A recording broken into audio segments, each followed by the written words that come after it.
I appear to have misplaced a brush. That's useful.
I am not liking where this camera is.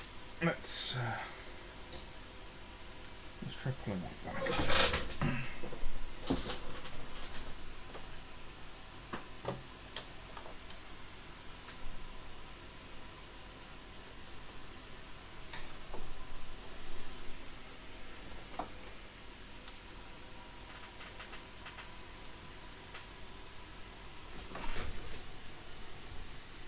That's a little more comfortable.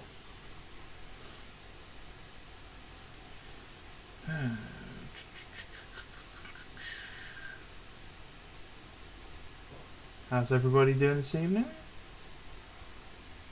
This is a Night Lord's Mortificator, which is a specialist unit for looking after dreadnoughts, basically.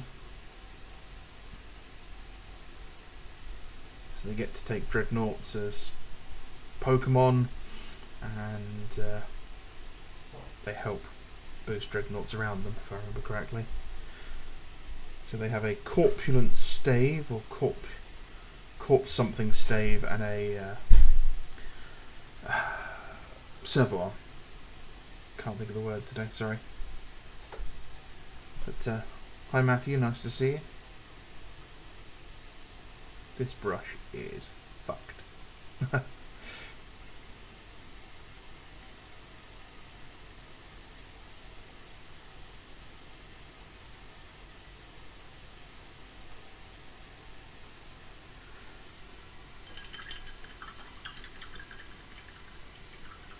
Well, he's not exactly a nice person by the look of it, is he?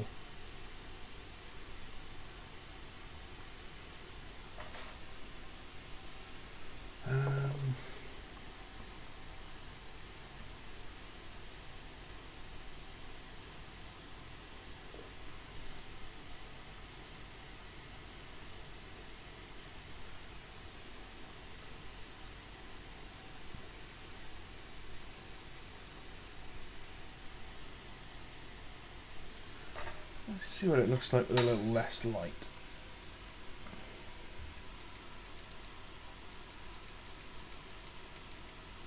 That's a bit better. Hi, Simon. Yeah, I'm doing pretty well. Doing pretty well yourself?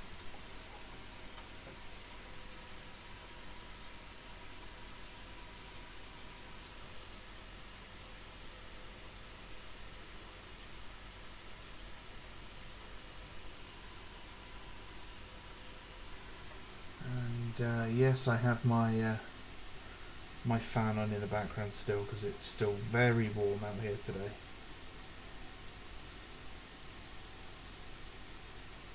So I do apologise if that's too distracting. If you want me to get rid of it, let me know and I will go turn it off.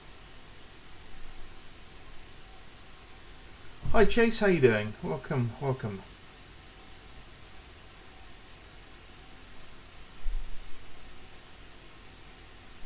This yellow from TT Combat is lovely.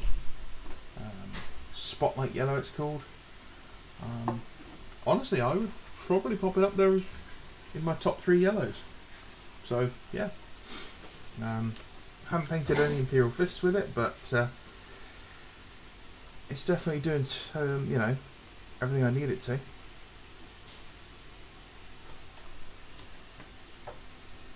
Let's leave the yellow to dry for a little bit though.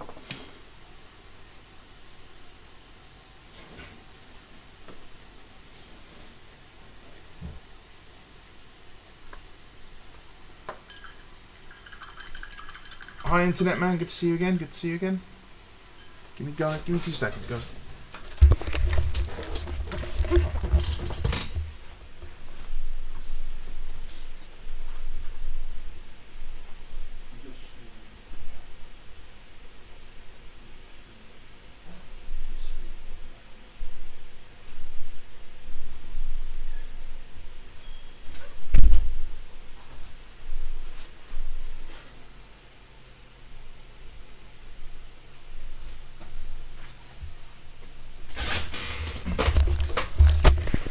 Sorry about that. Get the door closed so the housemate can cook his supper in peace and get some water for myself. Right, I just put a load of silver on this palette. Where did I put it? There it is. Look at this. Bloody Games Workshop pots. These are awful.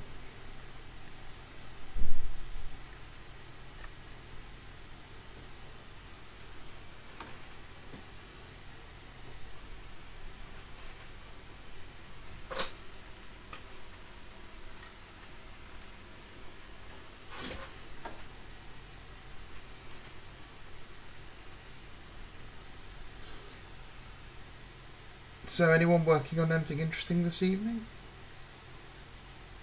Got any cool projects you're working on?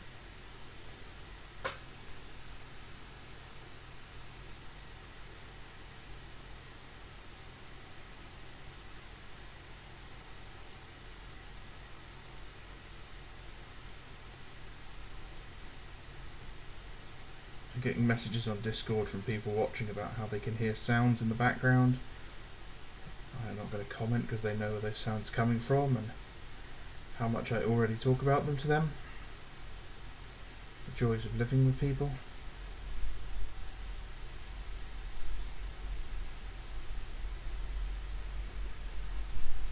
Astral Claws, that's always good. Tax evasion marines are always welcome around here.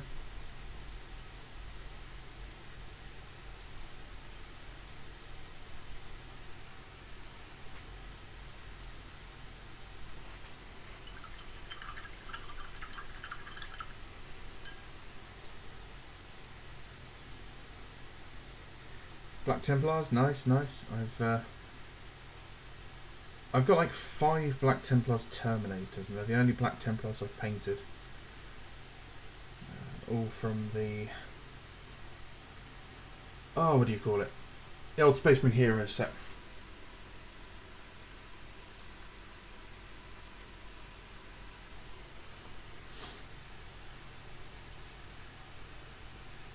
Cool, cool.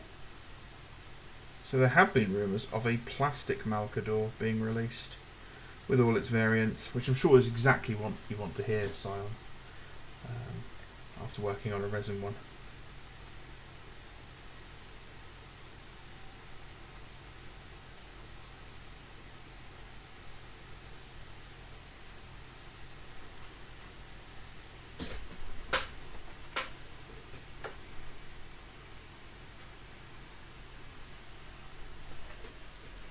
I can't actually see the model I'm painting because the light's not bright enough now.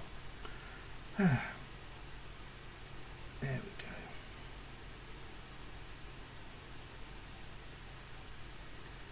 Yeah, we got what, two days or so before we get to see what's coming up for Nova.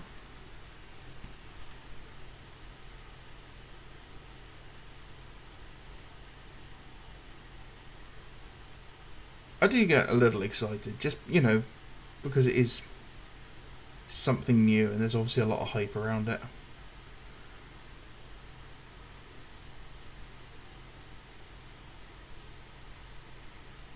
But it's just one of those, like, wake up and just see what the damage is. I think I get more excited to see what people are saying online now, rather than actually what the reveals are.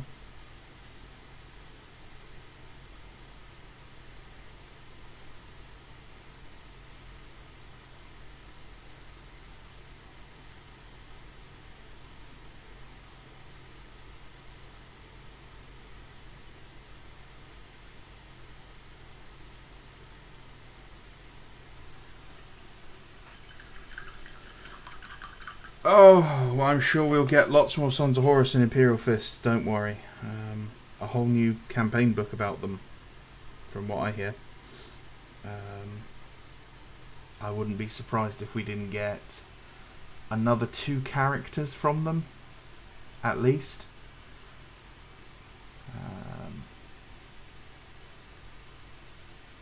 Yeah, probably at least another pair of characters, and the campaign book.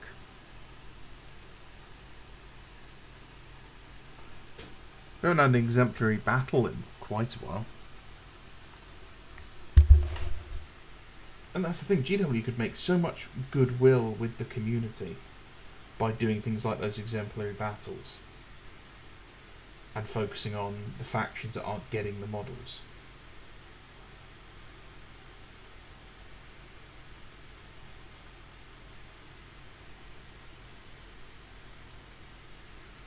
Oh no, they won't update all of the Black Book campaigns, they'll re-release them.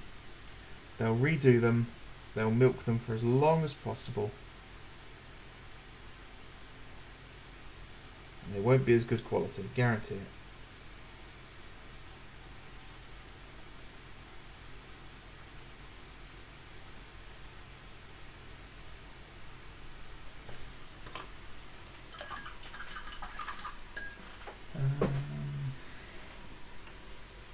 That's what I need. Oops.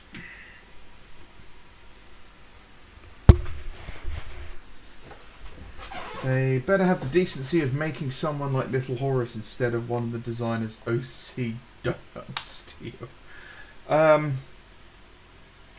So Forge World and Black Library have often gone their separate ways. Forge World don't particularly like making models that are in Black Library books. You are more likely to see Little Horus as a character in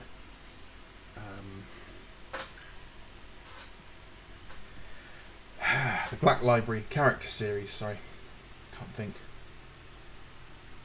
Like Dominion Zephon and Fafnir Ran were.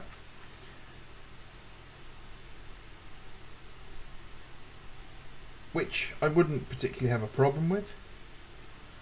I don't know who the other character they would do with it.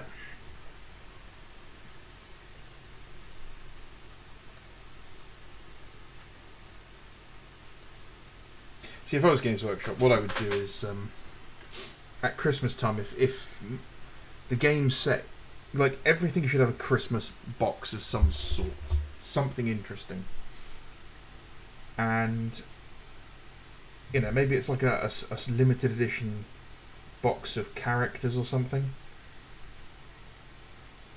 And I would do something like the Mournival, and do, you know, Garviel Loken, Tarek Torgaden, and all that. Paint them up in their Lunar Wolves colours. I think that'd be a really nice box set to do.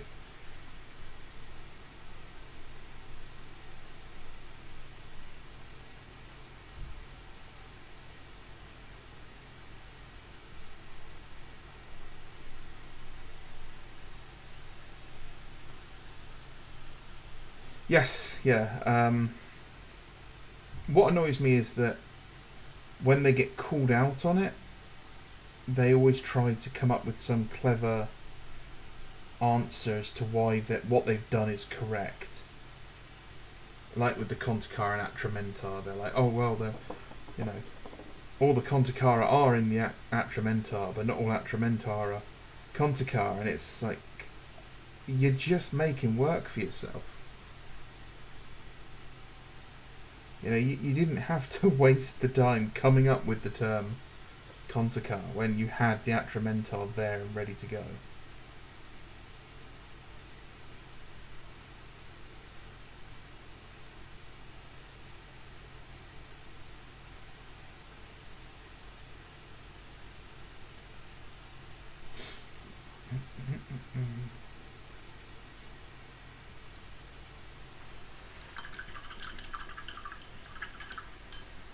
Zephon's a nice model. I do like the Dominion Zephon model. I showed this off a while back.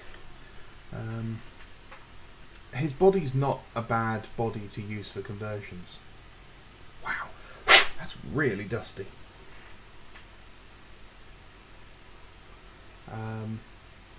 His pack's not too bad and will be the new style of pack, obviously.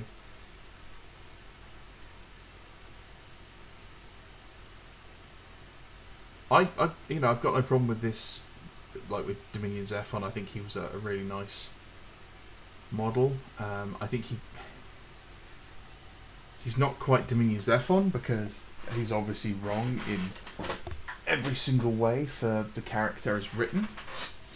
But he does have a cool sword. I mean, a two-handed sword with bionic arms is pretty cool.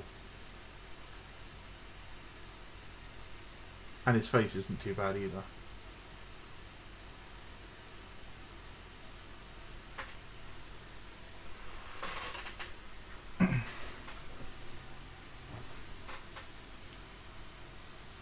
Yeah, no, I get that exactly. Yeah, they probably would be killed off. There's a lot of units like that just seem they only exist because some writer thought they sounded cool. Like the World Eaters Red Butchers. They're like, oh yeah, they're too dangerous to be left unchained, so we put them in Terminator armour to slow them down and chain them up between fights. Why would you bother? You've clearly fucked up the making of, your Space Marine there. Just throw them into combat in the cheapest armour you've got, let them do as much damage as possible, and then replace him with the next guy. Don't waste expensive Terminator armour on a madman that's going to get himself killed. That makes very little sense.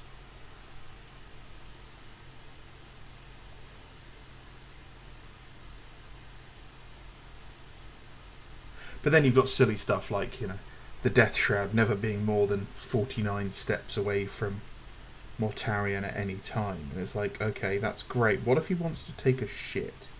Does that mean he has like 3 Terminators just stood outside the door at all time?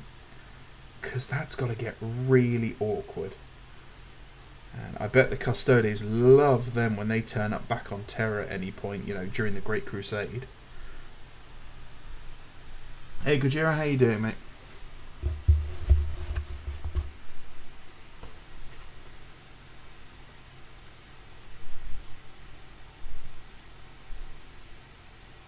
Yeah, I think that, the Atramentar, for example, they're nice and simple, but that's something that you could do as an upgrade set for just the standard plastic Tartarus Terminators.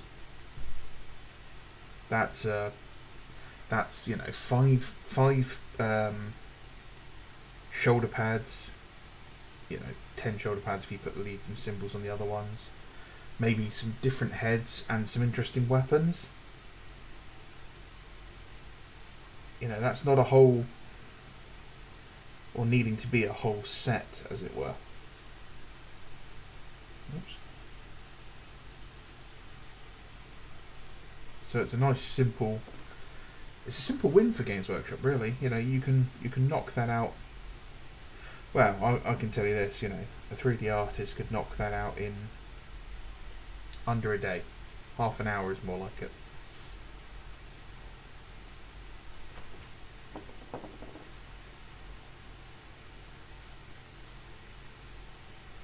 My housemate is a 3D artist, and yeah, if you gave him the CAD files for just the Tartarus models and said,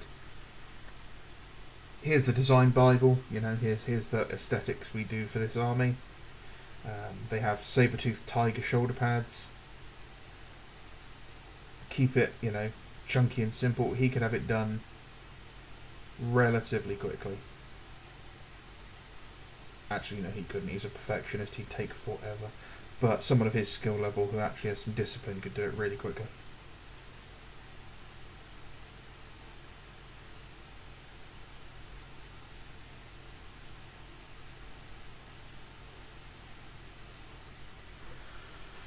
I can't seem to get myself to get this in focus and in frame all the time.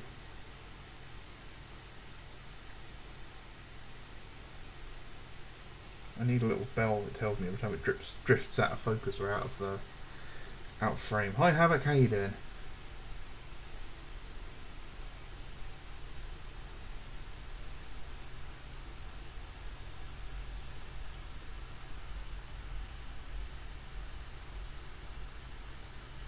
Yeah, I think you're right, James. Some of the inductee stuff is a bit weird. The Night Lords one I quite like because it's literally we're just waiting to stab our sergeant, and that's very fitting for their legion. The Dark Angels one is a bit weird. Hey, Spook Eye. I mean, the Dark Angels one, it's like, hey, you're new to the Legion, you're not as experienced, here's a more advanced weapon than we carry. Have fun. Yeah, it just seems a bit odd. The World Eater one's pretty good, with just the, you know, ravening madmen sort of thing.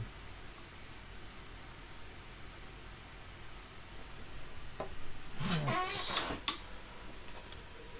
get some brown on that leather.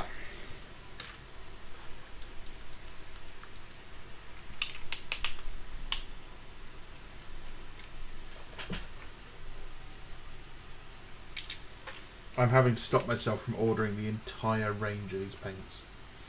They are very quickly becoming some of my favourites.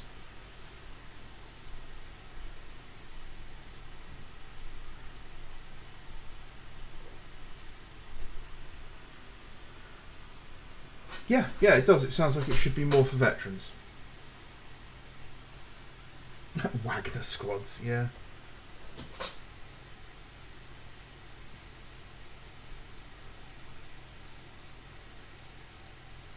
The one that gets me is the militia army list, which is filled with units like that.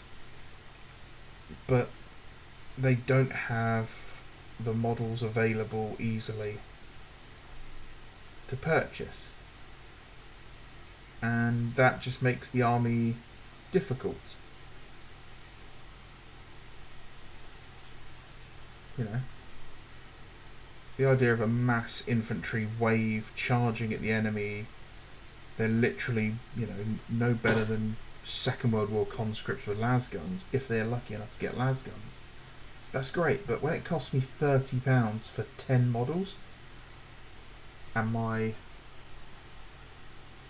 troop choice is a minimum of 20 men per troop choice, I can't justify that. Not as like a second army or even a first army. Yeah, I really wanted to use the what are they called? The Krieg models to make my militia army, and it's just too expensive. And I'm not even meaning the resin stuff. I was going to use nothing but the plastic ones.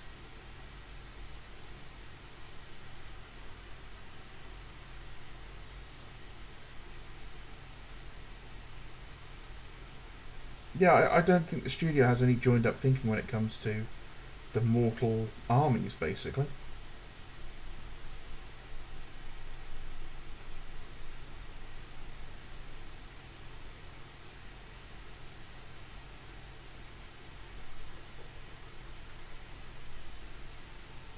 Militia needs to be uniquely different to Solar Auxilia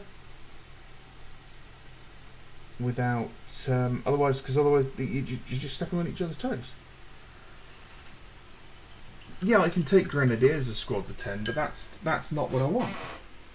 You know, if I wanted to do a Grenadier army, an elite army, I would be doing, you know, Solar Auxilia.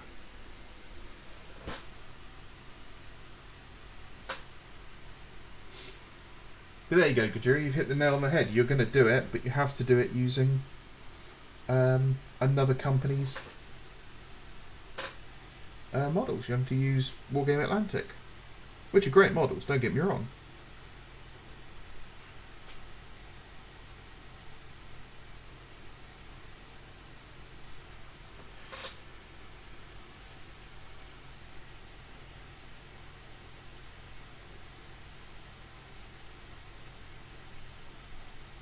But I have found some 3D printed files which I quite like, which I'm going to be using.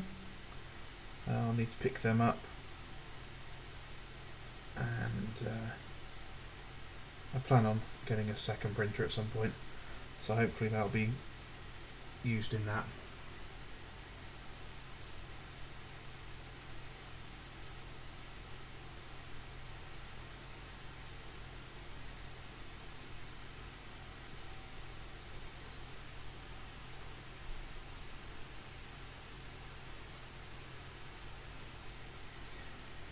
Yeah, the Krieg models are nice, but I agree, they're just too expensive. I bought... What did I buy? I bought a squad of Elysian jump troops when they came out. And just to put it in perspective, that's about 2001, 2002-ish. And they were £35.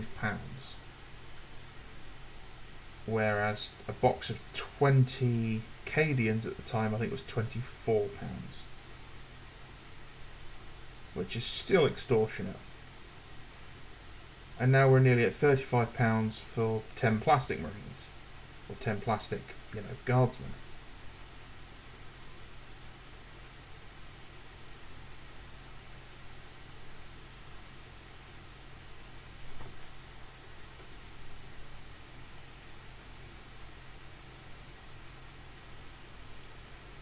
I'll tell you what, the Elysians were aesthetically, in my opinion, the better models than the Cadians.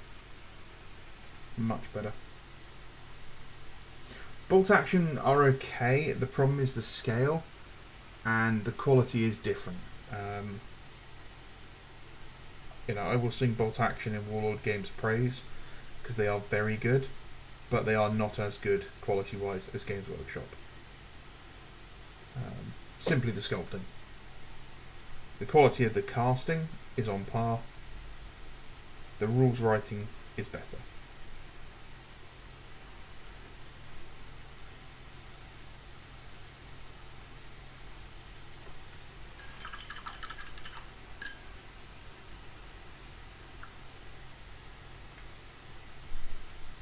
But I really wanted to do, like, you know, heavy stubber teams laid down like MG34 teams sort of thing. And that would be very difficult to do. That's the sort of thing that Forge World should be doing. You know, is here's some, you know, kneeling legs and bodies for your plastic Marines.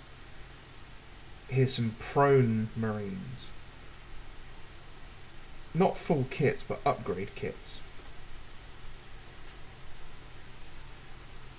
Yeah, Space Marine characters are nearing 35 quid for a single model. In fact, the price between Forge World and Games Workshop's single character models is now almost 1-to-1, at least here in the UK. It's not a huge difference.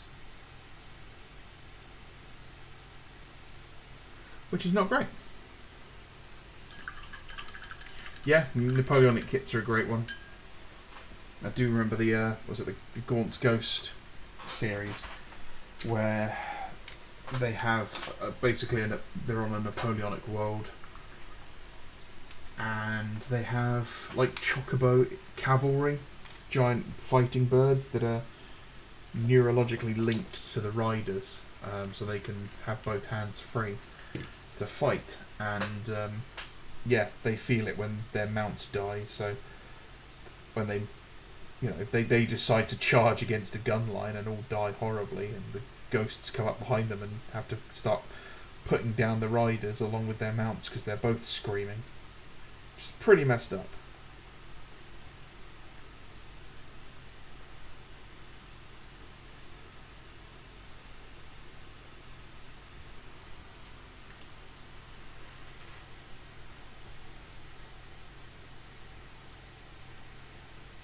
Yeah, a series of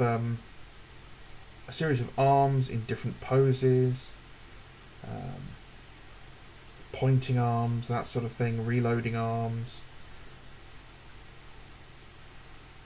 holding kit, scanning, communicating, that sort of thing. Those are all things that Forge World could be doing to add value, that would actually add value and not just be a direct competition to Games Workshop.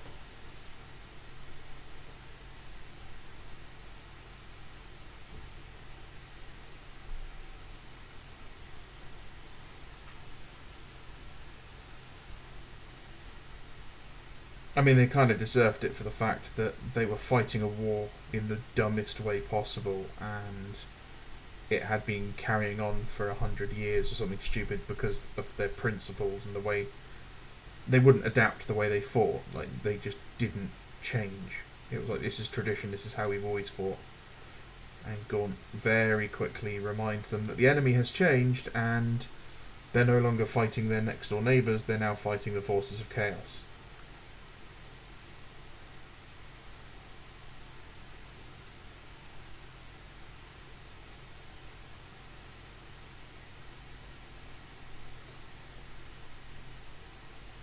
Whoops, that was close.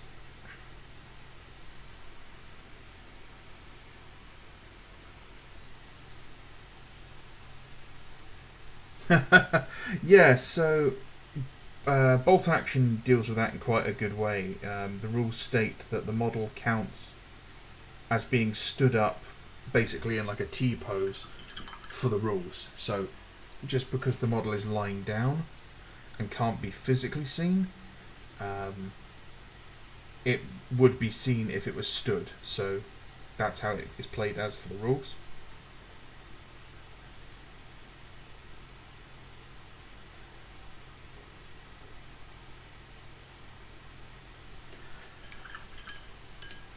But yeah, if you've got true line of sight rules, it does make posing your models interestingly difficult.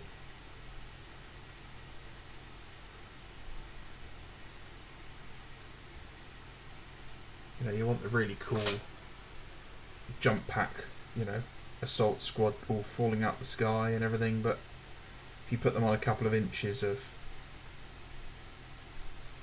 flight stand or something, then they're going to get popped from across the table.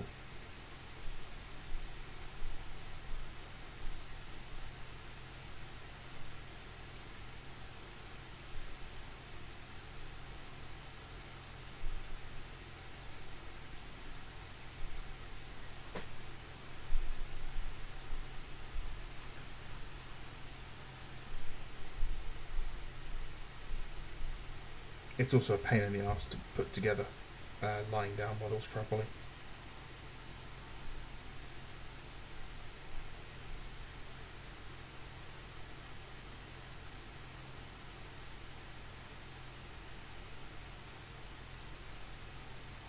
But it's one of my plans at the moment is to do some recon marines who are lying down.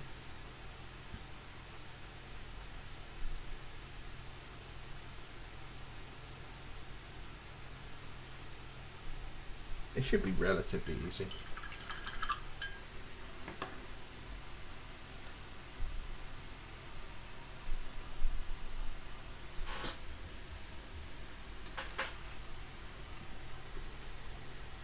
the hardest part's going to be the arms and the guns.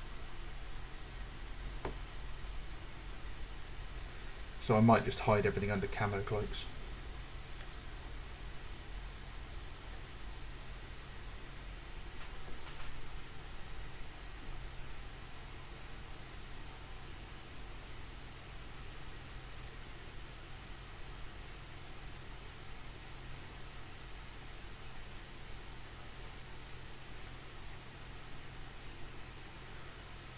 I've got some bikers planned for this army. I've got a Cerberus to build at some point.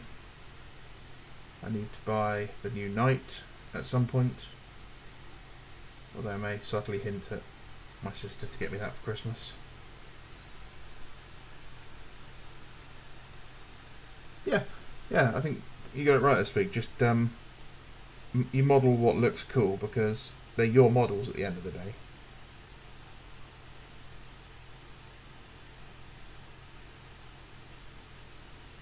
I'd much rather have models looking nice that I enjoy looking at than knowing that my army is there to win every single game. Like, if I was going to be doing that, then why am I not using the old 2nd edition push fit Space Marines? They're smaller, they're cheaper, or they were cheaper. They're easier to build, they're easier to paint.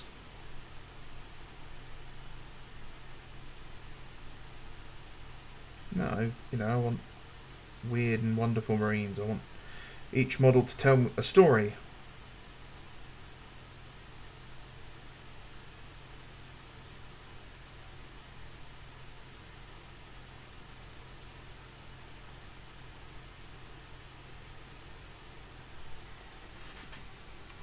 Why does he look like Jim Carrey?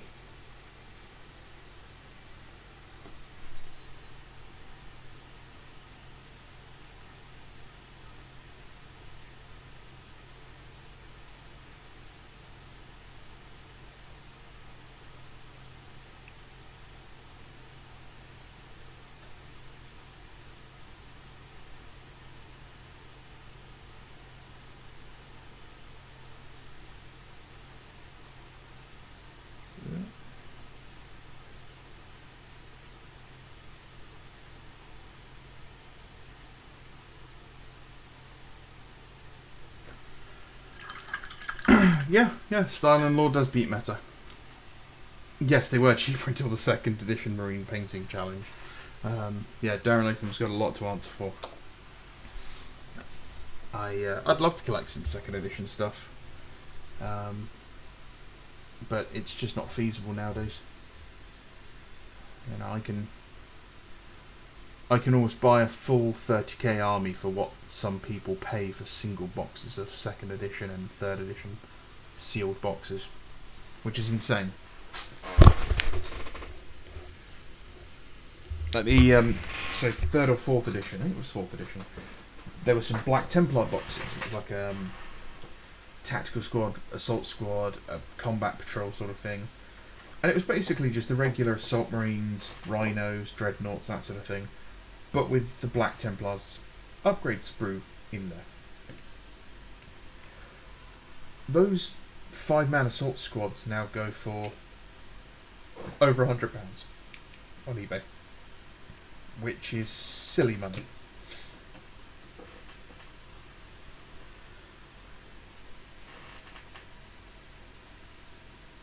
So I'll let that dry, and then I'm going to glaze over the clothing just to give it some difference to the skin, and then I'm going to glaze the skin as well to give that a bit more tone.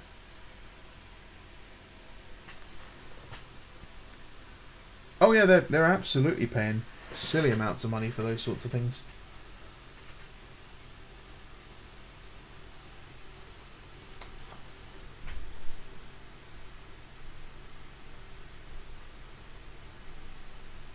And don't ask me why, I really don't know why.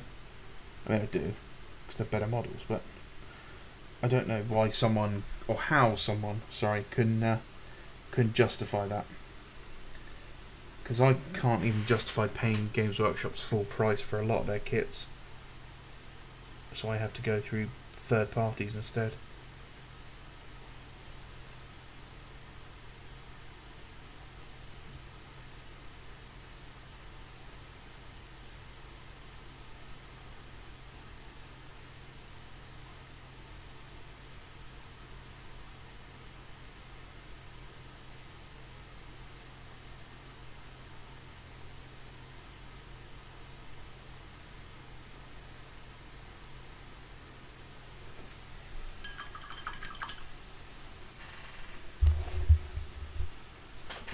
Oh yeah, yeah.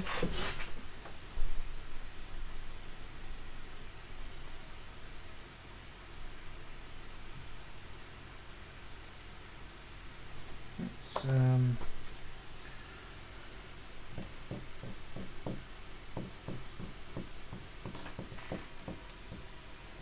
try this one.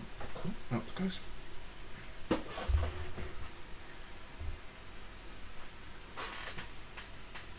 Yeah, some people have just got too much money. More money than sense.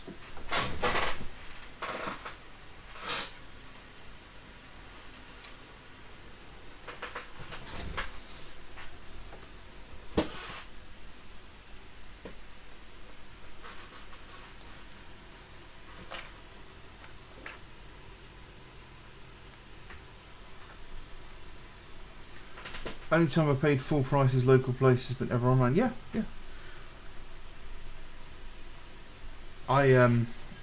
Whenever I'm talking to my parents' friends, my cousins' friends, and they're talking about buying, or even when it's their kids that I'm talking to, sort of people my own age, and they're talking about their kids getting into Warhammer, I'm always directing them to the local game shop over Games Workshop.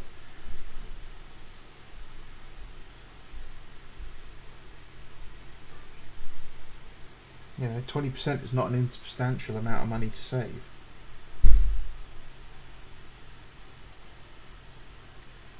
And remember, Games Workshop staff get a 50% discount. So even at 50%, they're making enough profit to cover their expenses.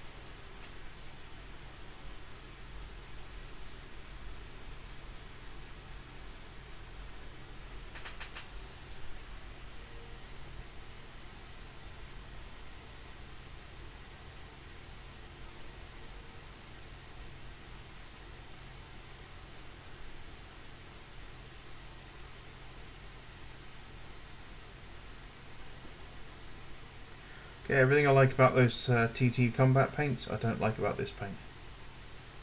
It's not good. No, it feels awful. Ugh. Be gone.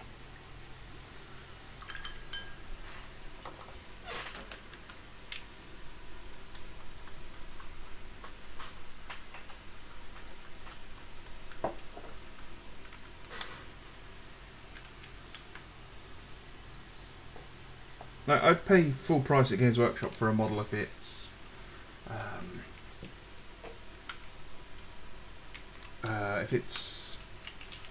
the only place I can get it. You know, it's a limited edition model or something that I really do want, which very rarely happens. Or if it's like a paint that I need, like I want to get done there and then, and my local doesn't have it.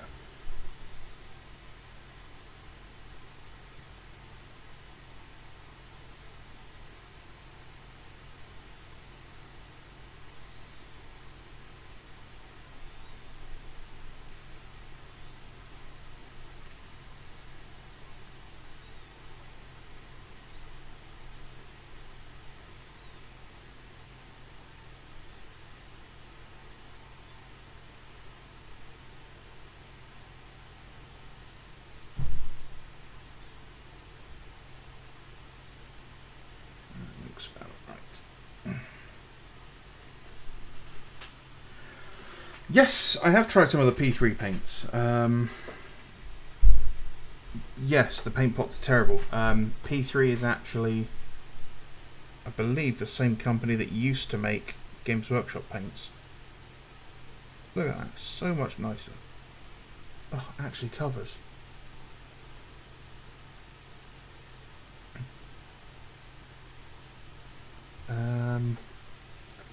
Yeah, so I had P3's Null Green, but yeah, as you said, paint pot's horrible, lid fell off, whole thing's dried out. Which actually is what led me to buy these paints, because I went looking for a mid-tone green to use. And they are yuck.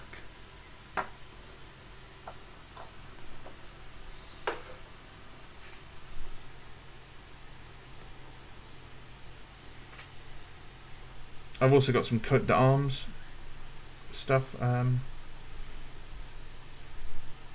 which is 2 colours that I had as a kid. Warlock purple and jade green. So I picked those up when I saw them at a show.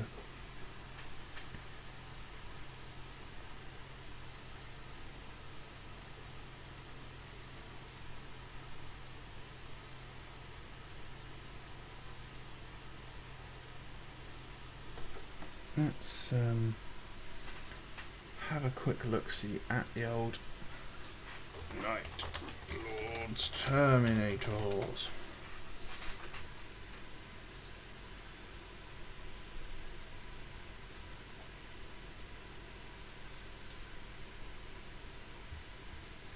Yeah, they seem to do them with brown leather straps. Okay, or red. I'll go red.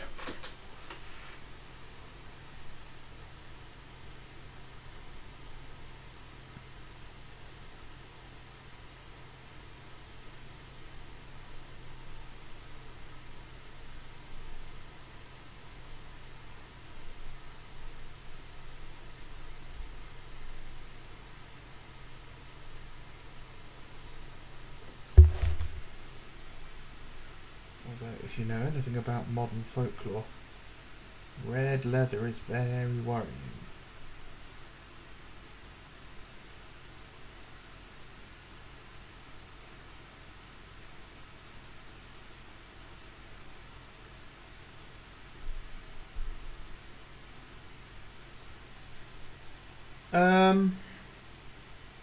Yeah, they're about the same. I'd honestly put them the same.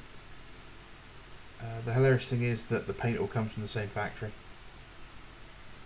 Legitimately, the paint that's in P3, Coat d'Arms, Games Workshop.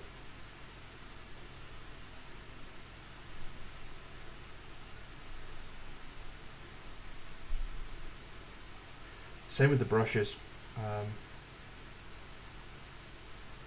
A lot of the brushes all come from the same place, including Games Workshop, because there's only one brush manufacturer in the UK.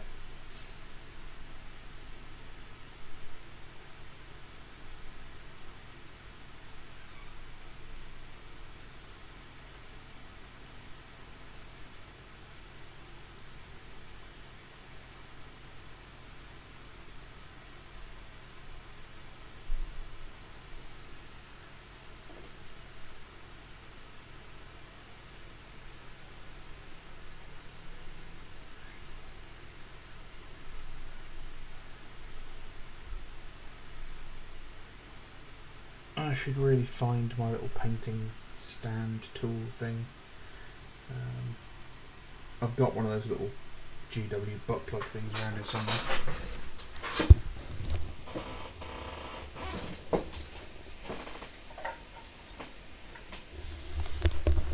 There she blows.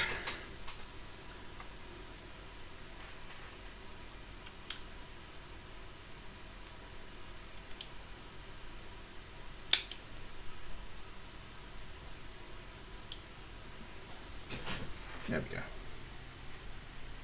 Maybe I'll be a little less likely to break the tail.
Army Painter paints are really hit and miss. Some of them are really, really good, and some of them are awful. They're quick shade ones. They're pretty good, although they do go off pretty quick.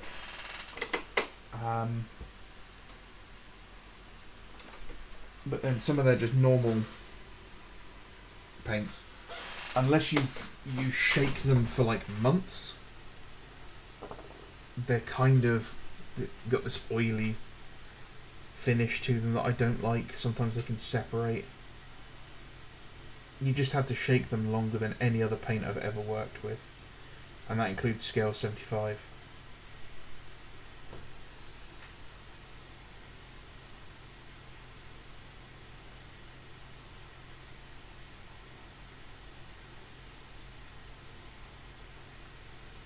Now, scale 75 are another really good paint range.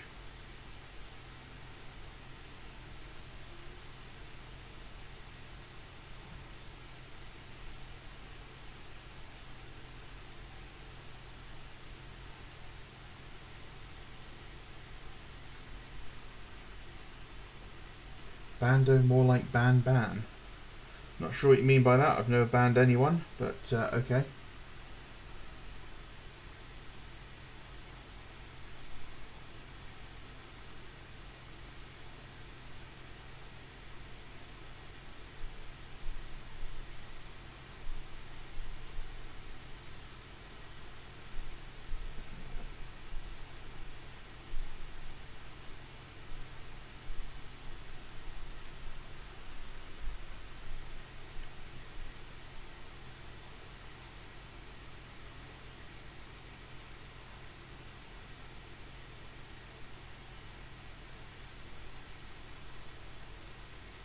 Sometimes I feel like I'm painting like one of those 5-axis CNC machines.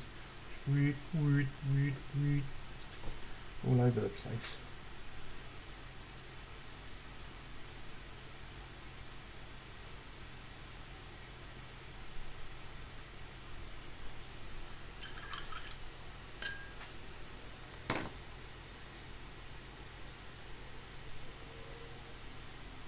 But yeah, the old Army Painter quick shade stuff, they're really good. They were very, very popular before like Agrax Earthshade came along.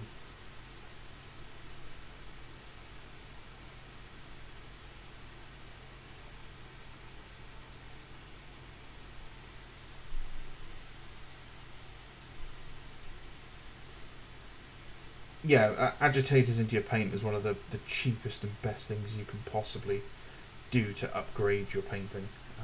You can pick up bags of glass balls off of eBay for a couple of quid, and then just drop 1 or 2 of them into each pot.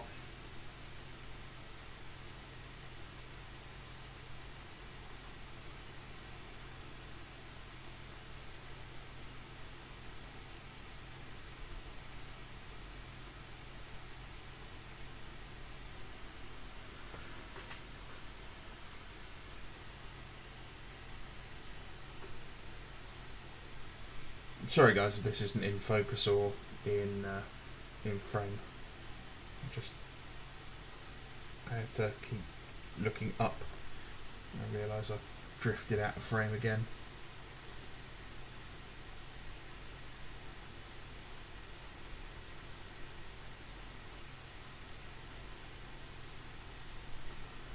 Also, don't be afraid to mix your own paints. I know a lot of people get hung up on having to find the right shade to go up from in their kits. They've got to use Macragge blue to highlight this sort of thing. But Heresy's an interesting place. There's lots of people making lots of paint, and not everyone comes from the same, the same front, the same supply lines. Plus, colours, they act differently under different light.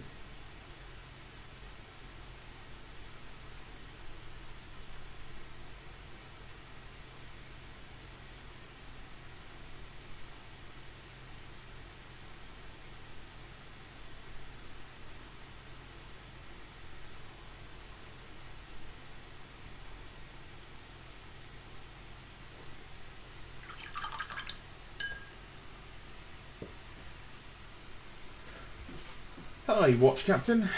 That's alright. I don't have them on a schedule, unfortunately. I really should, but I'm not very good at schedules.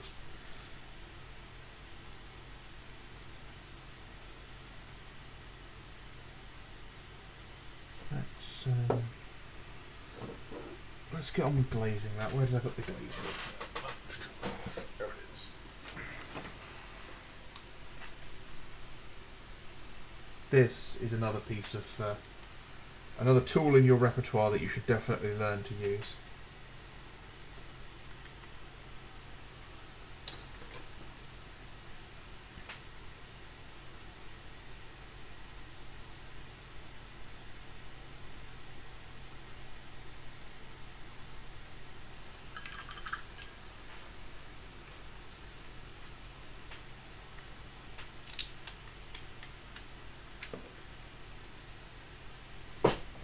One of the normal paints, Gorgon Hide, it's like some white or extremely light grey, and Battleship Grey, which is a speed paint. I'm trying to paint white, so I figured I'd try them as base coats.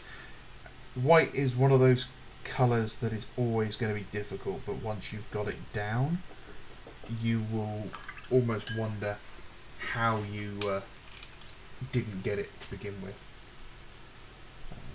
I love painting white. White's one of my favourite colours to paint. I don't get to paint it enough, unfortunately. But the most dictating thing for white is how well you've done your prep work. Because if the model is dirty and there's imperfections on the surface, you won't be able to paint it. That's yeah. So if I can get this in focus, you'll see on the yellow part of his leg on the side, it's quite rough, the texture, and that's because this really fine sand I used got stuck all over his leg and I couldn't get it off. That will show up, as it shows up here, a lot worse under white. Whereas on this part, you wouldn't see pretty much anything because there's no texture. Also, when painting white, always try to use an off-white. The only point you'd ever want to actually paint white is like these chips, for example, to indicate that there's a really sharp highlight. So off-whites are always really good because at the end of the day, it still reads as white. You know, from the tabletop, that reads as white. In fact, that's only about 6 inches away from the camera, and that reads as white. A bit more yellow up close, but from the tabletop, definitely white. Also, you have to learn things like colour theory with white, so a lot more stuff about hot and cold. And also, it picks up the dirt around it really, really easily. So, you know, if you've got guys riding around on like a Martian ruddy plane, that's going to be picking up and oranging everything. The last thing I'm going to tell you about white that's really important is use a separate brush and use a separate pot of water. Because if you even go near red during your painting session, I guarantee you're going to end up painting pink. And I don't care how much you clean your brush, it's going pink. I guarantee it.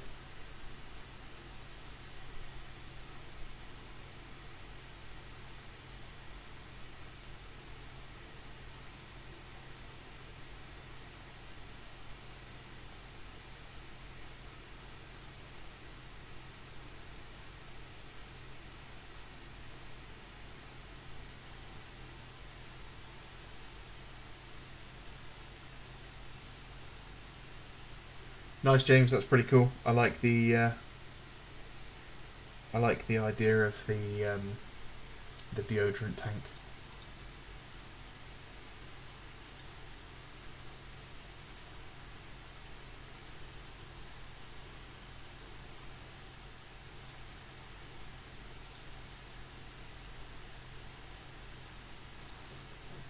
I think we need a Mark 1 kit, even if it's just a resin one. I think a Mark 1 kit would be an interesting addition to what we have available to us.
Can't quite get the light right there.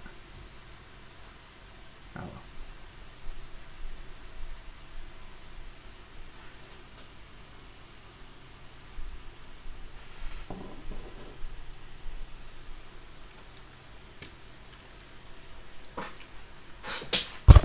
Ideally for me, I think I've said it before, but the unit I want is an Iron Hands veteran squad, all wearing Mark 1 armour. A bunch of salty old veterans who can't fight anymore, and they're finally getting a chance to.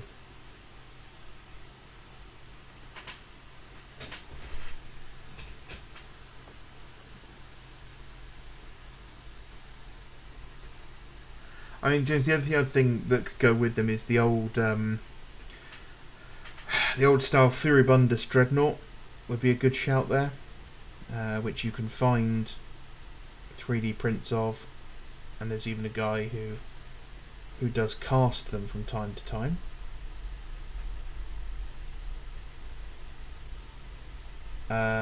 The Proteus Land Speeder is another good shout for that era.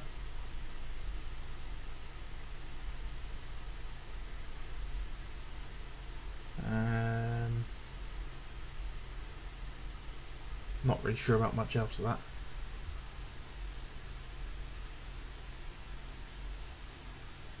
I think, Dr. Ono, you should do both. I think both red and yellow would work really, really well. Get a nice solid balance between the two. You can do things like flames. You could do a yellow base with red flames. You could do a red base with yellow flames. You can do checkerboard patterns, stripes, solid colours, all sorts. Black and white checkers, the black and white flames. The only thing to avoid for that, for the aesthetic you're going for, is anything that is cold, so any blues or greens.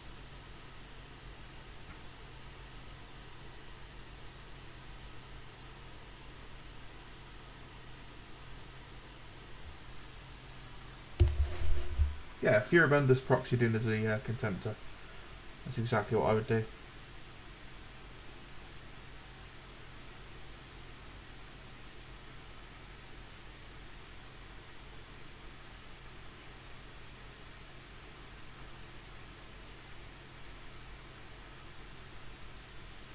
This stave, the handle of the staff is literally just masking tape wrapped around a metal wire and then super glued in place.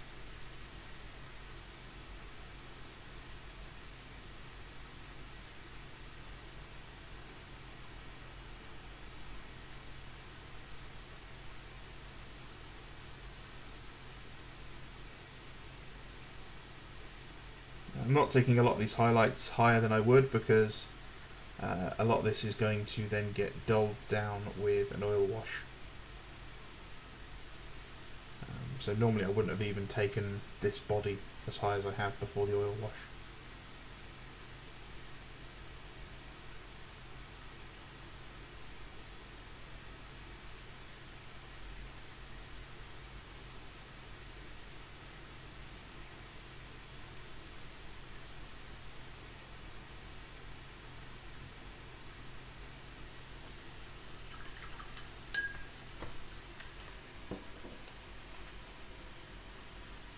The flames go everywhere.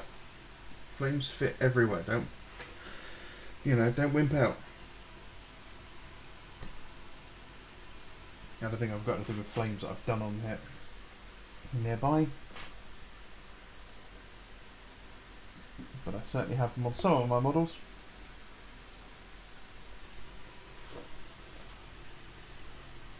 Yeah, hazard stripes. That's another good one.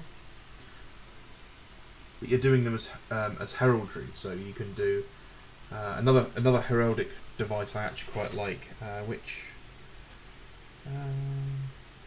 yeah, I can do here. I can use brown because I can take it up to white. Do you wanna focus? Yeah, thank you. Yeah, another heraldic device I quite like is this one.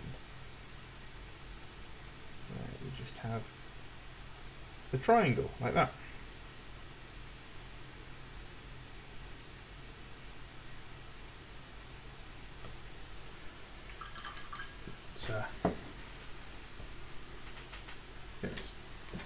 I don't have like an off-white with this set of paints, which is rather annoying. I have nearly ordered a load of replacements, however. I've just got to wait till payday. No.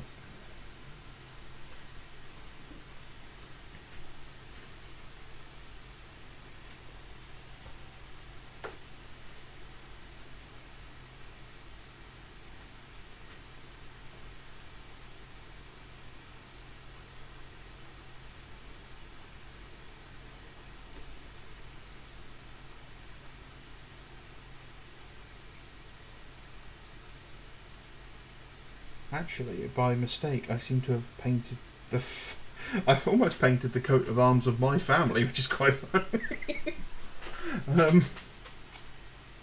Whoops, but okay.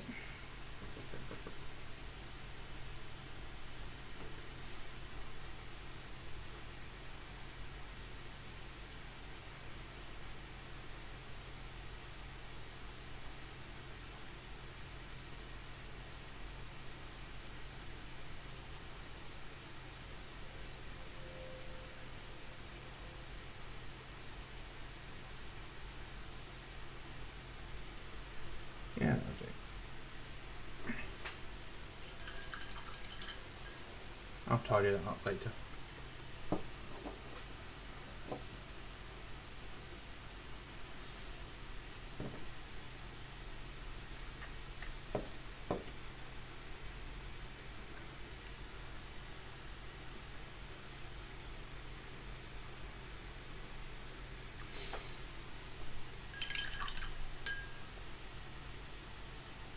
Speaking of hazard stripes, might as well get round to doing these.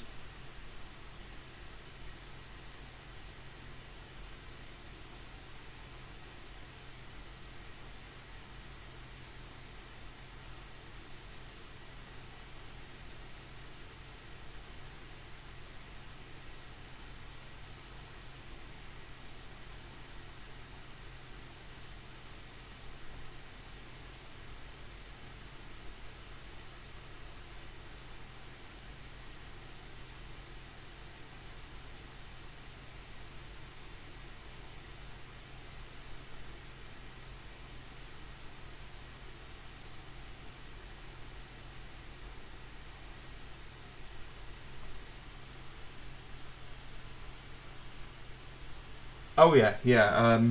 I have seen some utterly insane heraldic stuff. The one I saw that was the worst, I say worst, like absolute, some of the best painting I've ever seen, was this guy painting the surcoat on a knight, and he was painting in this really fine swirling texture that was in the silk, and it was just mind-boggling to see someone able to paint that level of detail. He was painting in the threads and stuff. And sure, it was a larger model. It was about a 72mm model. But really mind-blowing just seeing someone able to paint like that. There's a couple of guys out there that paint that sort of thing in sort of 32mm as well. Which is always worrying. They're usually Spanish too, that's the worst part.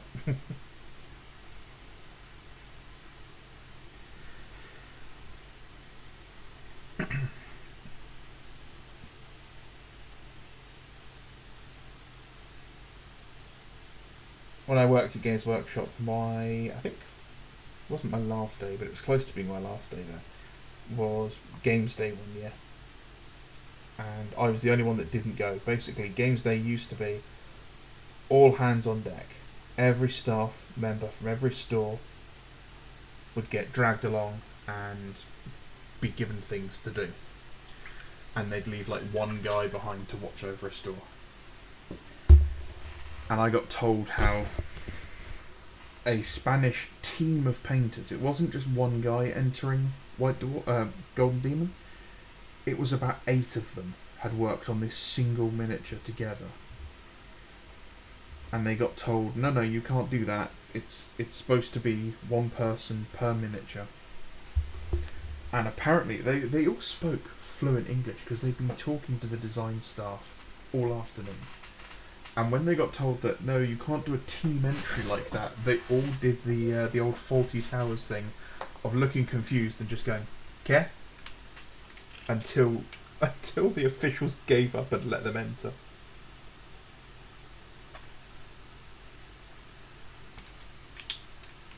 But I painted... we must have painted 200 bloodletters and a load of soul grinders for that event. I painted at least 3 soul grinders myself for that.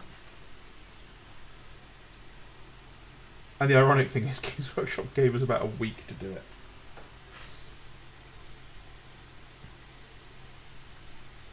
Which is not good. But it is when it's literally just spray paint red, wash brown, dry brush orange, done. Yeah, it was for a mega battle, so we needed enough models for, I think it was 200 people playing. I feel really bad for the guys on the other side who I think they had to paint Crimson Fist Space Marines.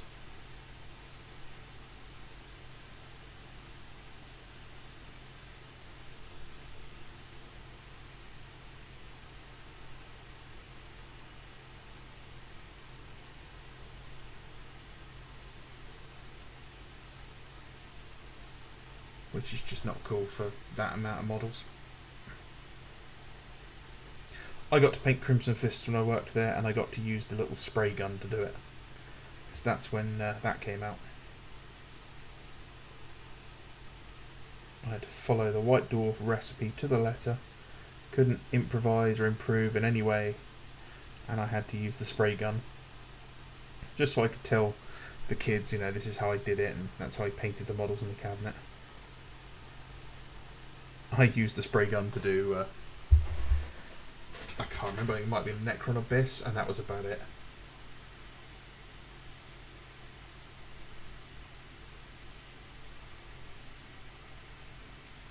Those old spray guns were not great.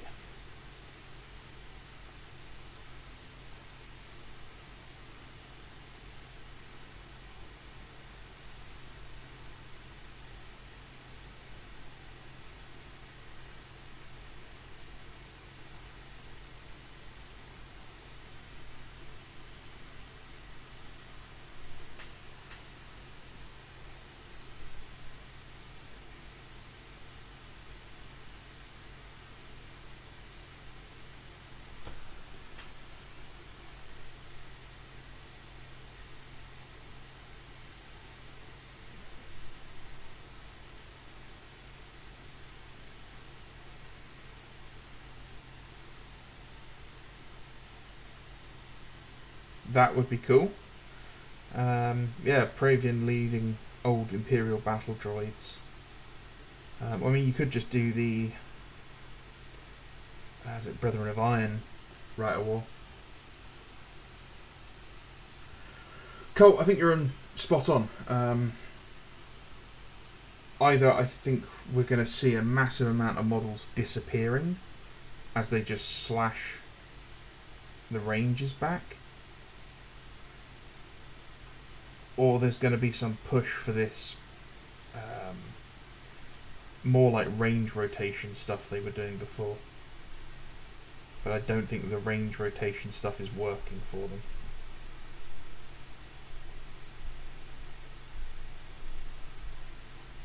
Oops.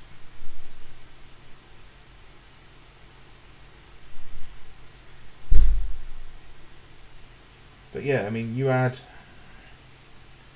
2 or 3 units per codex per edition for the Marines, because it's always the Marines. The roster's going to get bloated fast.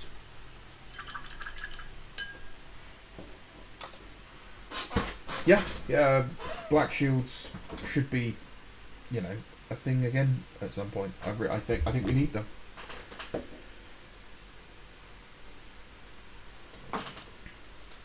Yeah, Finn,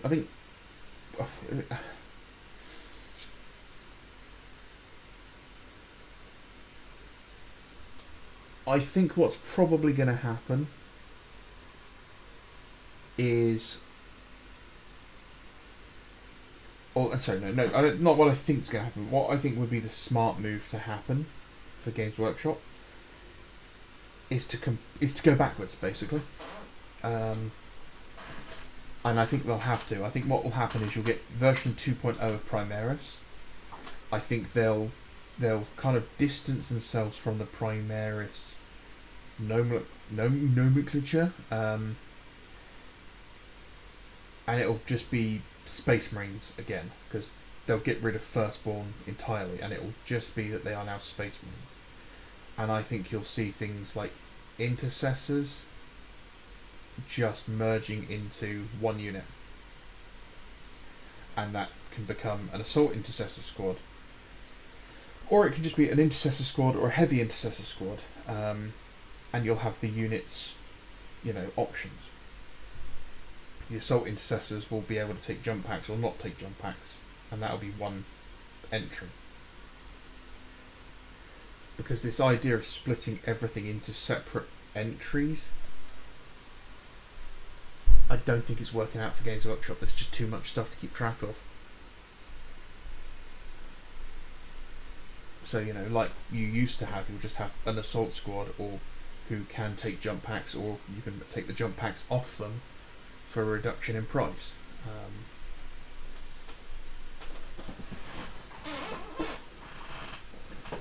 The smart move, to be honest, would be to avoid releasing anything for the Space Marines for an edition. It's not going to happen. We're going to get a huge amount of releases this week for them. But I would just focus on doing things for, like, the Eldar or the Orcs for a whole edition.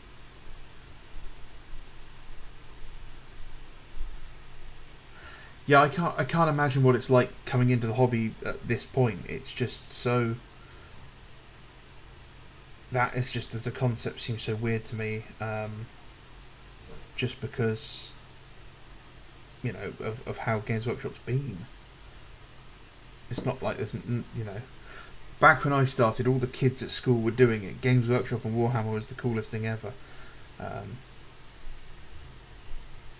It wasn't. We were also bullied a lot, even the kids who were, the older kids. But there was no one out there telling us just like Games Workshop's an awful company. Nowadays, there's so much negativity. I'm surprised anyone comes into this space. But yeah, there you go. It's Space Marines. It's Halo and Spartans. Yeah, and that's why Space Marines are popular. Despite what culture is desperately trying to push as what men want, the truth of the matter is men want giant space knights fighting insurmountable odds in a last stand with rocket guns.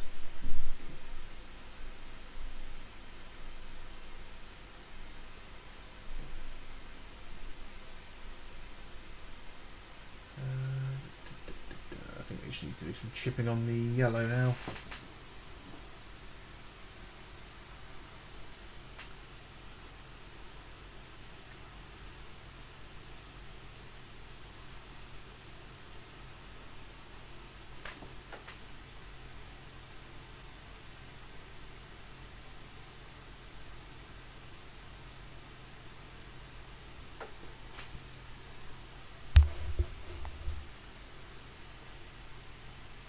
Yeah. Hellblaster's Infernus in one set definitely is a smart move. Honestly, you just need to merge as many of those kits together as possible, and that's what a lot of us thought was going to happen. We're like, oh, these are the version we get for the the starter box set, and then we'll get versions, multi-part versions later. But you've had easy to build kits for units that have never then received proper kits.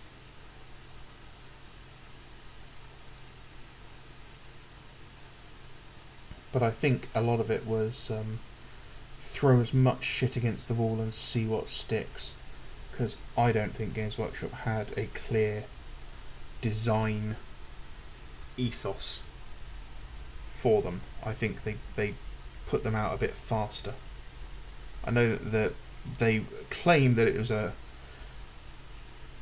long time coming, but I don't know how true that is.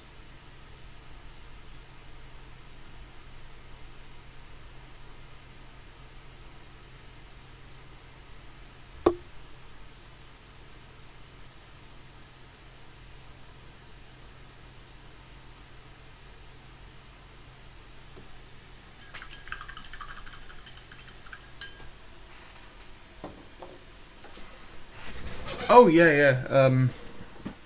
Macca calls it toxic positivity, James. People who just, oh, I'm so happy to have anything I can get my hands on, and it's like you're in an abusive relationship and you don't see it, and it's weird. But yeah, I really hate toxic positivity. I got in trouble at work over it because I used to say to my boss, look, no, the reason we tell you it's going to take X amount of time to do something is because we have the experience. And he's like, no, we can do it in half the time. We just need to work together and come on, guys, have some positivity. And it's like, no, this is going to be an all-day job. We know this because we've done it several times before. And then, lo and behold, it takes us all day to do.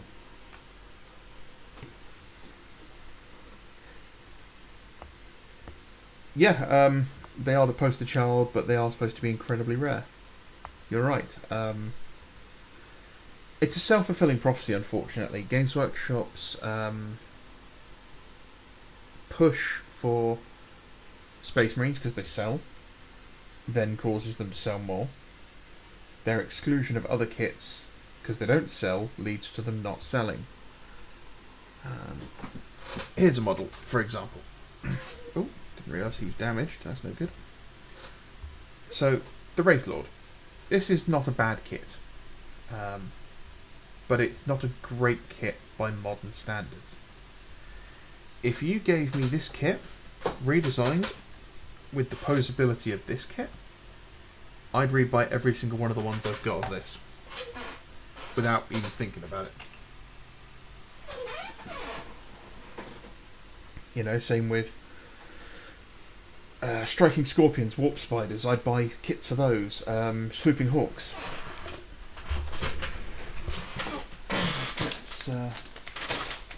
Let's grab some Eldar, actually.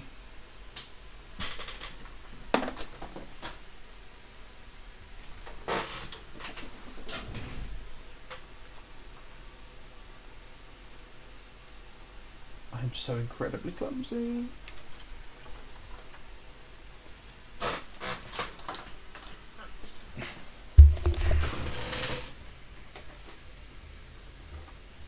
Oof. There we go.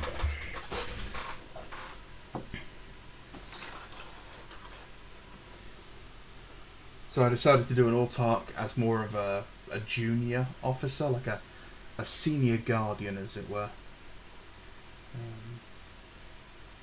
Just trying to get some nice smooth blends on the old back banner for that one. And I quite like these new Rangers. I've always liked the Eldar Rangers. You can see, as I was talking about with the white, you can see how much the texture shows through. and I don't want to tell you how many layers that white took to get smooth. Even with an airbrush, it was... I mean, I had to go in with a brush eventually because it just wasn't coming through. And then you do stuff like you find mould lines and have to remove them, which is really annoying.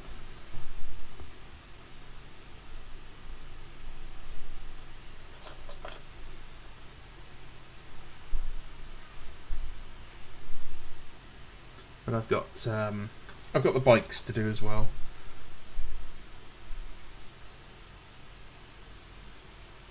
I don't even remember the recipe I was using for these guys, so it's just going to be a wing it and see. Oh.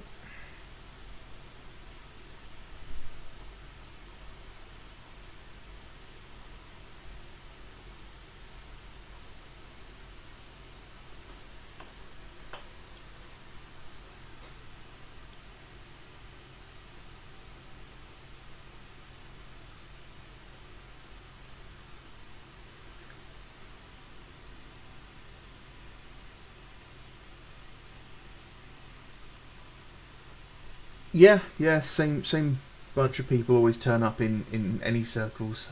You'll notice, James, that any community has active members. And yeah, if there are a bunch of them that are, good or bad, they stick out. The basing for these guys is done with sheets of cork and then just fine sand.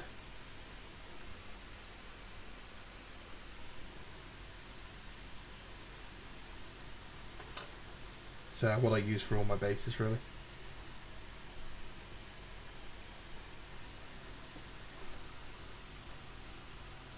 Why do they have cowboy pants? They certainly do have cowboy pants. They I can't remember what they call them, but yeah, they've got their old leather leggings.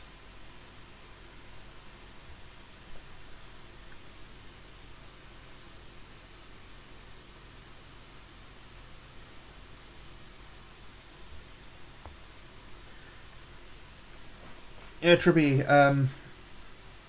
painting red's an interesting one because it can either be really, really easy or it can literally be hell. It all depends on the red.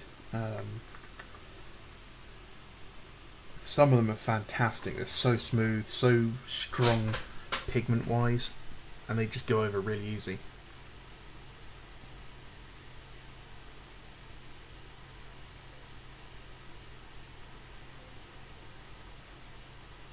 This Viscera Red I've been very happy with from TT Combat.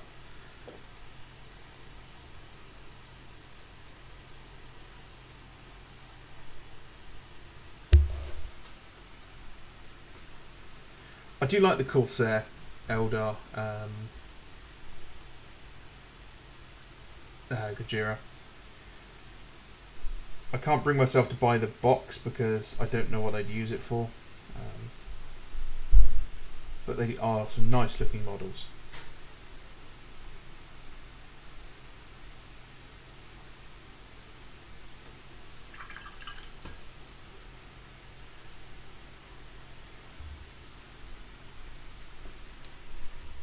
Getting hair in my eyes.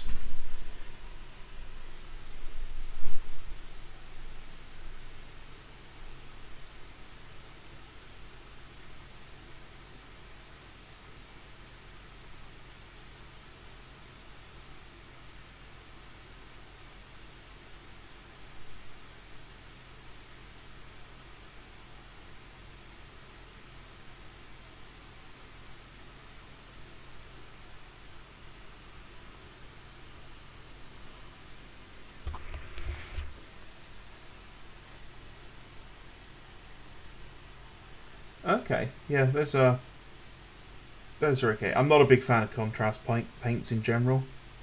I generally only use them for very niche situations. I don't like the whole you just slop it on painting style that they pushed with it. I think it's not a good habit to teach new painters. I understand who it's aimed at, and it's not aimed at me, and that they are just another tool in my arsenal. But yeah, they're not great.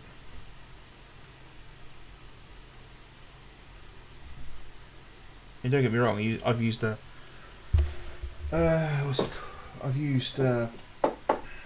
contrast paint on one of my models that I'm proudest of ever painting, which was this one, which I showed off the other day. And unfortunately the video really doesn't do it justice at all. There is such subtle shift between the tones in real life, especially around the face. And this colour, Doomfire Magenta, is absolutely wild. But yeah, you can't even make out the there we go, like the dots on the membrane.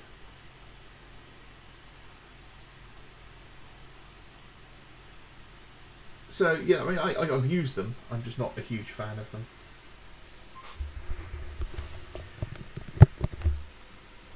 So there was a rumour, Scion, that there were going to be more Corsair units. Not Corsair units, sorry. Exodite units coming out as well for the Eldar. So maybe we will see that in the near future.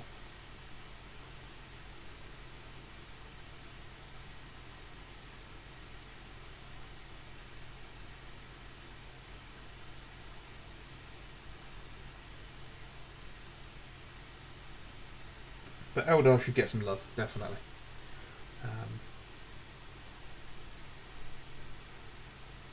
Yeah, if I was GW, I would do... Honestly, like Forge World, put Forge World back into doing the Imperial Armour books. But you just release them through Games Workshop this time. And you let them put their passion and their modelling skills into like free range mode and just go mad, build something crazy, do a whole campaign based on some, you know, a single line of dialogue that shows up somewhere. And yeah, and then Games Workshop can just rake in the profits. Because, you know, for example, if they released an updated version of Fires of Syraxis and then just went, hey, here's a load of Adeptus Mechanicus kits, they would they'd sell a lot of them.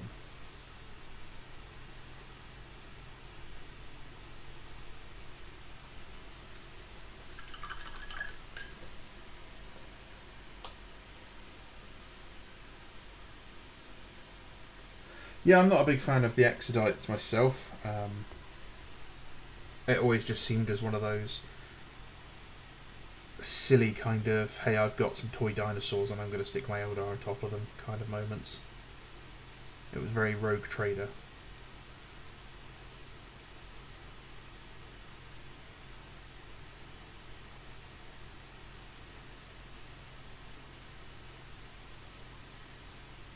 But I can understand why people are.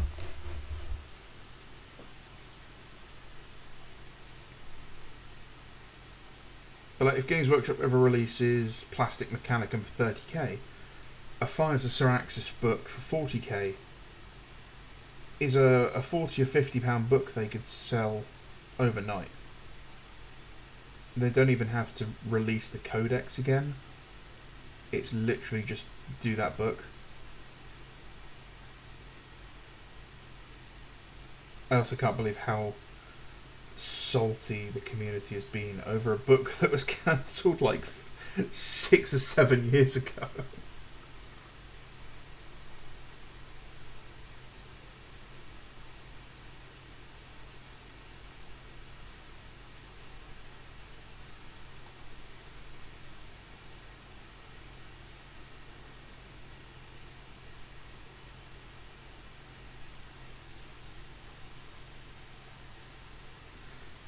Well, that's what that most recent set of rumours did cover. Was that, yeah, there was a reason that a lot of things don't come out is because people at Forge World don't have the passion to do them. And, you know, we don't know how their business is structured. And if it's not something where a manager can walk in and go, sculpt this, you've got a week, realistically, then yeah, you might never see, Praetors for salamanders if no one on the team likes salamanders. But yeah, I'm with you on that sign. A Xenos like heavily featured campaign book would be, in my opinion, one of the smarter moves for Games Workshop to do. You can set it on the backdrop of the Fourth Tyrannic War and how, I don't know, an Imperial world's about to be overrun by someone, and Gilliman's like, I've got no one, but I can't let this world fall, so he has to reach out to Yvain and the Eldar and go, look, can you help? And you can have Imperial stuff there. A small contingent is sent along with them, and you see you've got your equal attention cake for your Space Marines. But it's 90% of the book is the Eldar, or someone else or whatever. I'd actually quite like to see. I'd like to see the Eldar entering. If we're changing the story, because we're moving the story forward in games like in 40k now. I'd like to see the Eldar actually form a proper alliance with humanity, and then you could split the Eldar in half, and you could have some radical anti-human leader leading the faction that still wants to be hostile,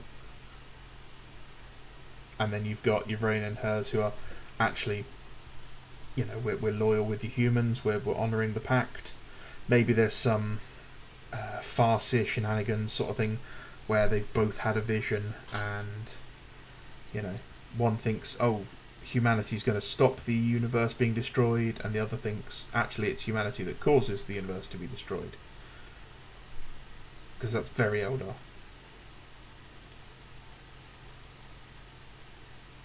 And then you can still have your fights with Eldar versus anyone else, but it also gives you some more interesting story sort of elements, as it were.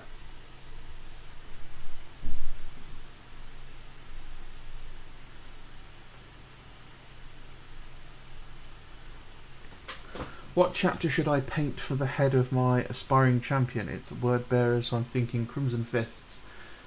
Maybe one kind of Ultramarines. Do the Aurora Marines. They're an Ultramarine successor, but they're green.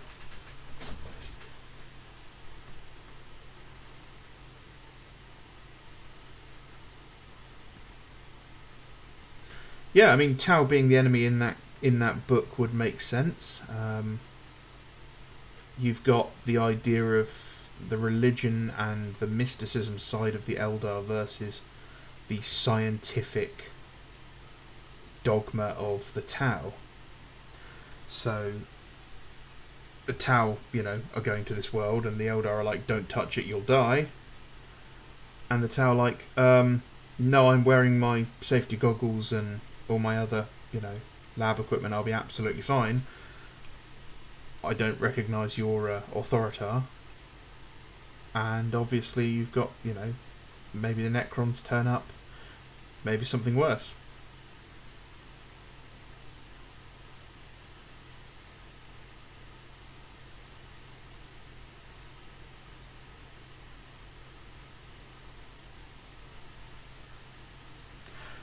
The Rangdan would be such a brilliant evolution to the story. Yeah, they would be, especially with the Lion back and unable to kind of dedicate his legion to dealing with them. Also, just on a tangent there, Now that the Lion is back, do you reckon he's going to reform his Legion? Or do you think he's going to keep the chapter as per the Codex Astartes? Because I don't know if he was gone by the time the Codex was in play.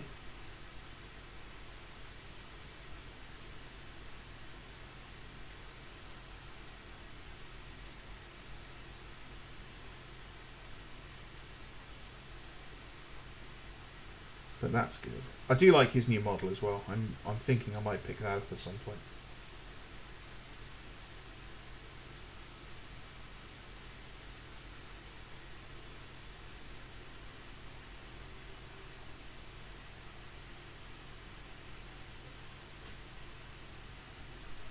I do like the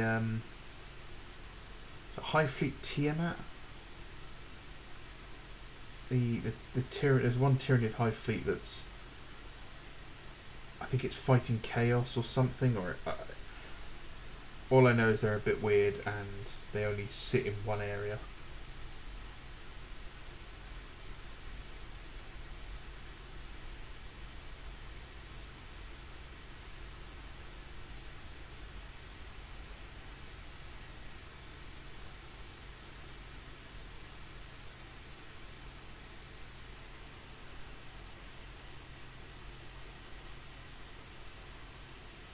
Yeah, I definitely don't think he'd agree to the Codex either. I don't think we've had a canonical reunion with him and Rabuti Gilliman yet either, have we?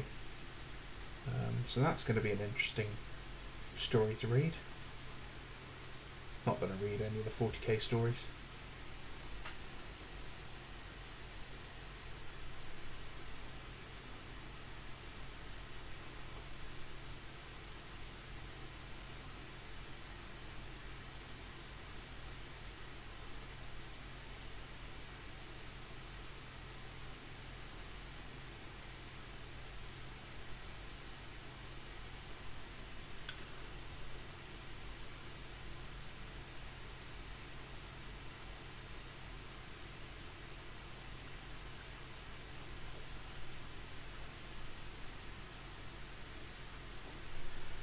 Yeah, it's a really interesting kind of situation, because if you go, yeah, the Lion's reformed his Legion, and you've got, I don't know, an Angels of Absolution army or something like that, and you go, well, what happens to my Marines now? Do they no longer exist?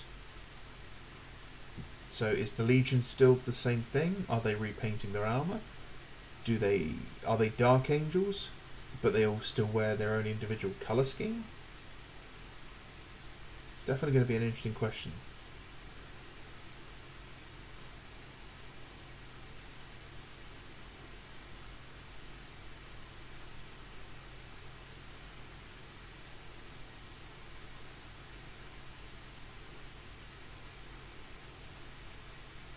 And when Dawn comes back and does the same, and when Russ comes back and he does the same, and eventually it's Gilliman with the only one who hasn't got a Legion, he's going to be like, fuck it, I'll do it too.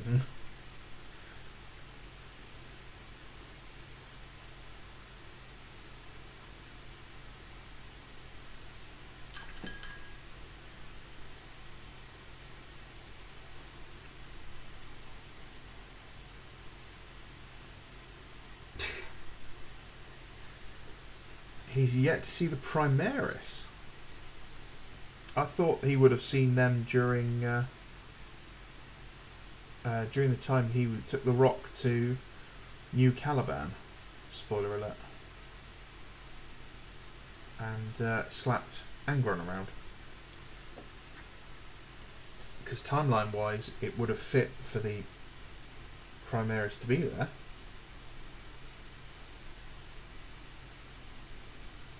Also, due to the warped timey-wimey shenanigans, it's fully acceptable to say that you're at like the first War of Armageddon or something, and suddenly, a Black Templar's Crusade fleet turns up to respond to, you think has responded to your distress call, and out come a bunch of Primaris Marines? That's going to be a bit weird.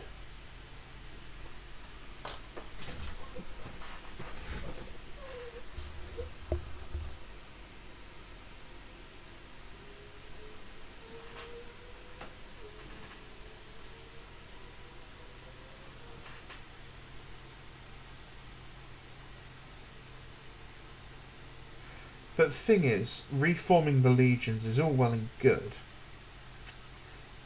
But then, what's the point of having? You know, if everything goes back to how it was in the heresy, what's the point of the heresy being a separate setting then?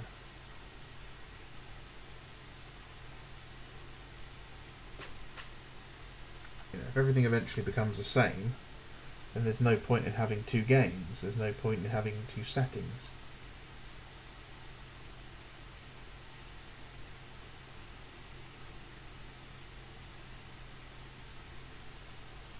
Yep, we'll be getting Fulgrim this either this year or next. Apparently the moulds are made, so it's just production, so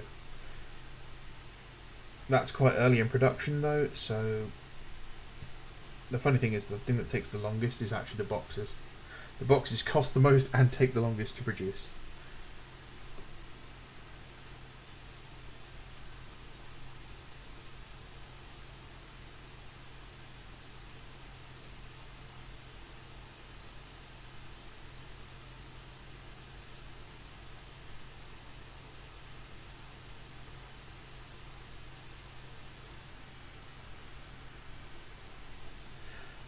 Thing is, I'm looking forward to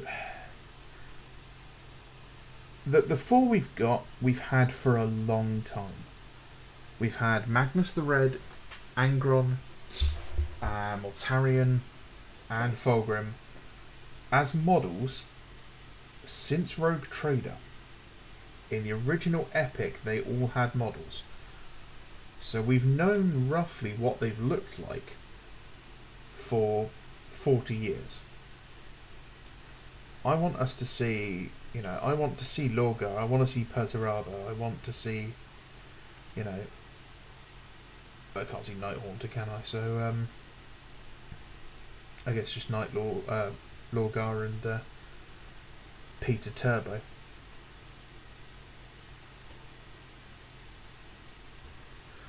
But, I don't think we're going to see them for a while. Which is a bit annoying.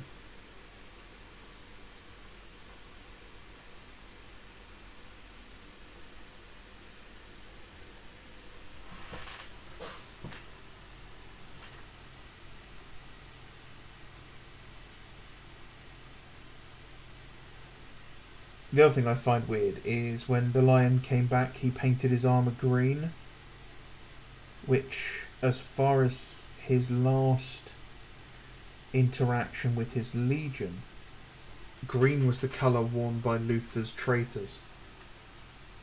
Why would he wake up and just go, hey, I'm going to paint my armour the colour of the bad guys?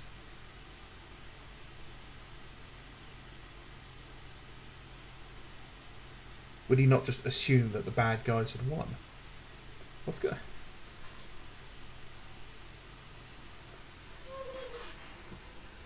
Really? Kurtz is still alive? That would be an interesting... That would be a very interesting development. And I would be 100% okay with it. There you go. That's your gumph for your campaign book. The Tau have found this relic.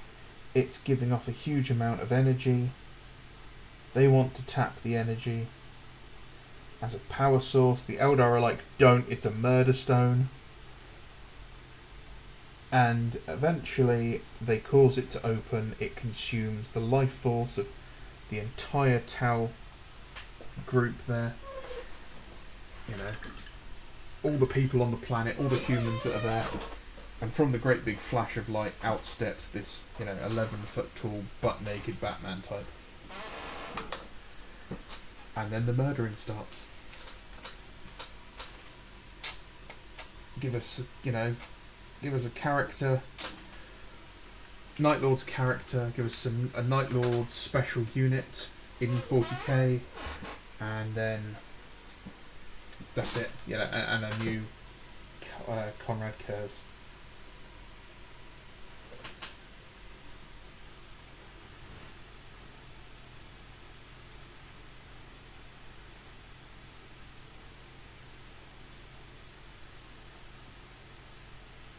And you could even point out that like Abaddon is actually afraid of him because he's like almost like chaotic neutral. So he's attacking everyone and anyone.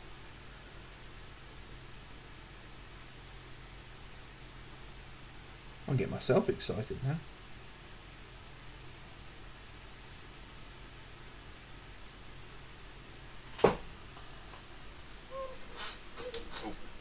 Sorry about that. But nothing heresy. No. I would like to see the Tau get a seriously updated Crisis suit.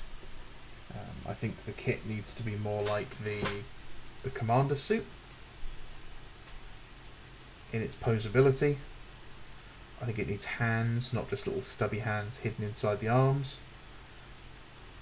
And I'd like to see them get close combat weapons for the suits. Maybe they've finally realised how important close combat is for them.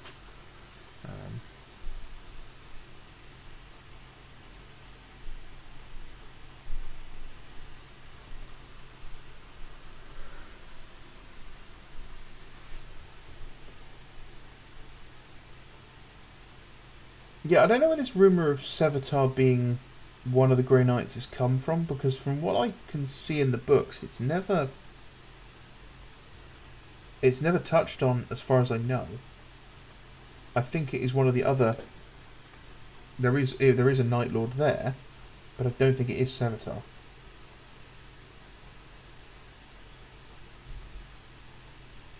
I'd be okay with that. Don't get me wrong.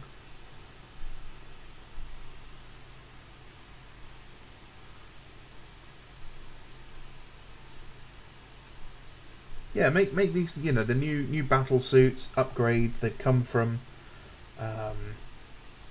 Farsight. He shared them out with other Tau enclaves, and some of them use them, some of them don't. Some of them think they go against doctrine, but they all kind of go, ooh, they're actually really, really useful. So they still employ them from time to time.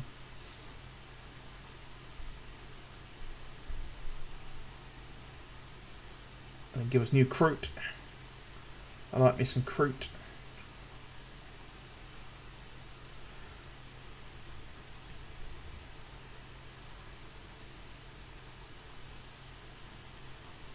Sorry, I'm completely out of the old camera. So halfway across my desk.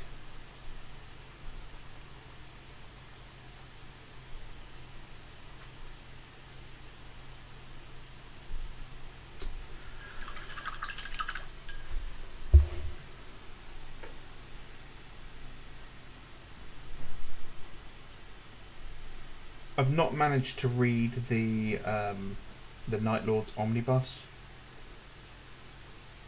I'm not the biggest ABD fan, to be honest. We're talking about the old toxic positivity. He sort of fits in one of those kind of categories. He's a good author, don't get me wrong. I can't knock him there.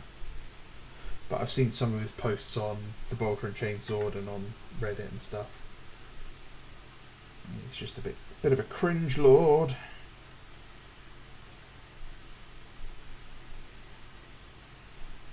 So I found an interesting rumour the other day. So, a lot of us gave Matt Ward a lot of shit for his for the Grey Knights, and apparently he hated the Dread Knight when it was revealed, which I just think is really funny.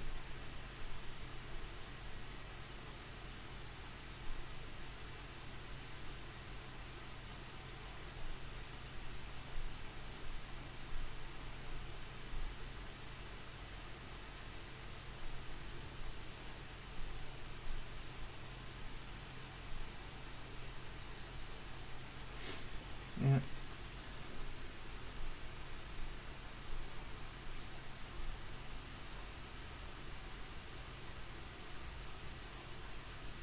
I think the Codex, Chaos Space Marine Codex, Doctor O no, could benefit from going back to sort of like the 3rd edition Codex, where you picked the legion you wanted to represent, and it gave you access to different things. I think it just makes sense to be a better way of doing things.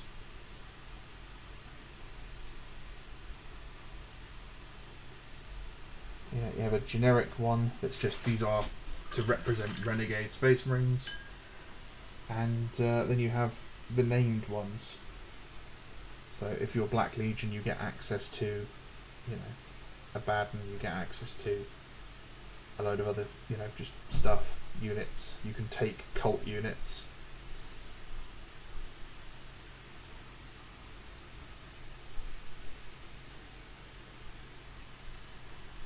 Iron Warriors of Basilisks, exactly. That's the sort of shit you want to see.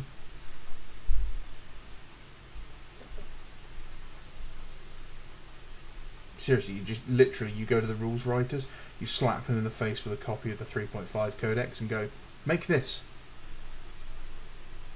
Not be like, oh no, don't take inspiration. Literally, I'm afraid you didn't hear me correctly. I mean, make this again.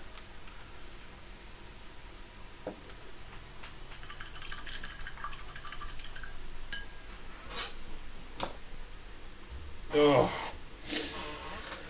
Right. I'm happy with what I've got done this evening. Got some ranges done. Progressed. And we got this guy. Got a lot of work done on this guy, which I'm quite happy with. There you go. You can see the glaze has changed the tone of his skin a bit. This guy will probably just get a gloss varnish over the next couple of days, and then I'll do the oils on him, and then we can go back and finish off with everything else. Yeah, so always appreciate you guys being here. The comments are fantastic. This is you guys are such an active audience, so it's clear that there is so much passion out there, and you guys are great. I got regular names that I'm seeing out there, and that really does make me feel happy, which is something I don't feel very often.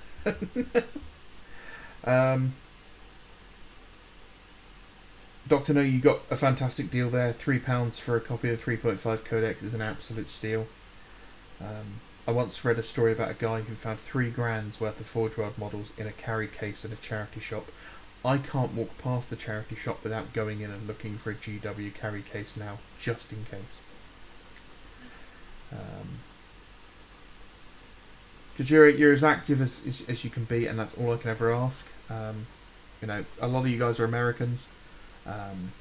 Some of you are Swedes. There's even a German out there, but we don't talk about him. And, you know, the time frames don't mix particularly well. So, hey, you know, like two ships meeting in the night. Love you guys. Thank you so much for watching. I will try and get another one of these during the week, and I will obviously have some videos up to cover Nova. Alaric, good luck with that hurricane. Anyone else who's dealing with any sort of weather-related stuff, wildfires, Democrats, anything like that, good luck. Feel free to drop me a message. You know where to reach me if you want to find me.